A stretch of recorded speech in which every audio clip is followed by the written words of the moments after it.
ప్రత్యేక ఆసక్తత సెలవు. ఉద్యోగికి ప్రభుత్వం పలురకాల సెలవులను కల్పించింది. అయితే వాటిపై సరైన అవగాహన లేకపోవడంతో పలువురు ఉద్యోగులు వాటిని వినియోగించలేకపోతున్నారు.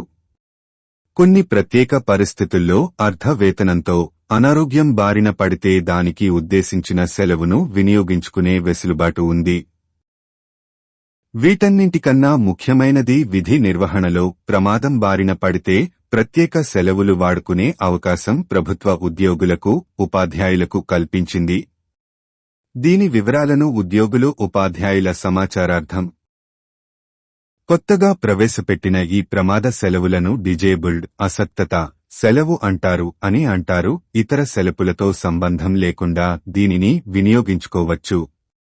శాఖాధిపతి ద్వారా వివరాలు సమర్పిస్తే అర్హత మేరకు ఈ సెలవు మంజూరవుతుంది.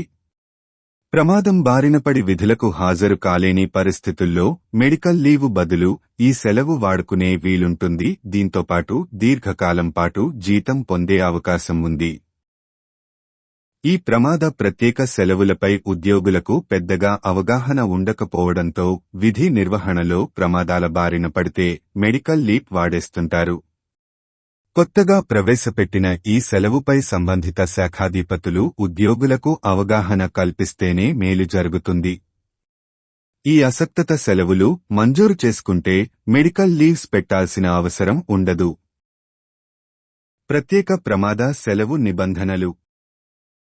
ప్రభుత్వ ఉద్యోగులు, ఉపాధ్యాయులు వీధి నిర్వహణలో ఎక్కడైనా వెళ్లి ప్రమాదం బారిన పడి దీర్ఘకాలం మంచాన పడితే 3 నెలల్లోగా ఈ సెలవు వినియోగించుకునేందుకు దరఖాస్తు చేసుకోవచ్చు. అయితే ప్రమాదం బారిన పడిన విషయాన్ని సంబంధిత శాఖాధిపతికి ముందే తెలియజేయాలి. అసక్తత సెలవు మంజూరు అయ్యేదాకా మెడికల్ లీవు వినియోగించుకోవాలి. మంజూరైన తర్వాత ఈ సెలవు వినియోగంలోకి వస్తుంది. గాయపడిన వారిలో గెజిటెడ్ ఉద్యోగులు, మెడికల్ బోర్డు నుంచి నాన్ గెజిటెడ్ ఉద్యోగులు, సెకండరీ గ్రేడ్ ఉపాధ్యాయులు ప్రభుత్వ ఆస్పత్రుల్లో సివిల్ అసిస్టెంట్ నుంచి ధృవీకరణ పత్రం పొందాలి. ప్రమాదం జరిగిన తర్వాత ముందుగా 2 నెలలు ఈ సెలవు మంజూరు చేస్తారు. ఆ తర్వాత కూడా ఉద్యోగి విధులు నిర్వహించలేని పరిస్థితిలో ఉంటే మళ్లీ ప్రభుత్వ వైద్యాధికారి నుంచి ధృవీకరణ పత్రం పొందాలి. అప్పుడు పూర్తి స్థాయి సెలవు మంజూరవుతుంది. ఈ సెలవు మంజూరు చేసే అధికారం ప్రభుత్వానికి తప్ప కింద స్థాయి అధికారులకు లేదు. ఉద్యోగి దరఖాస్తు చేసిన తర్వాత సంబంధిత అధికారులు అన్ని వివరాలు పొందుపరిచి ప్రభుత్వం నుంచి అనుమతి పొందాలి.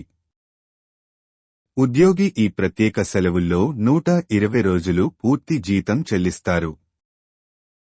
ప్రత్యేక సెలవు 2 సంవత్సరాలకు మించకూడదు.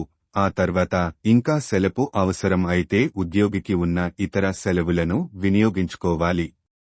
ఇలా అయితే వర్తించదు.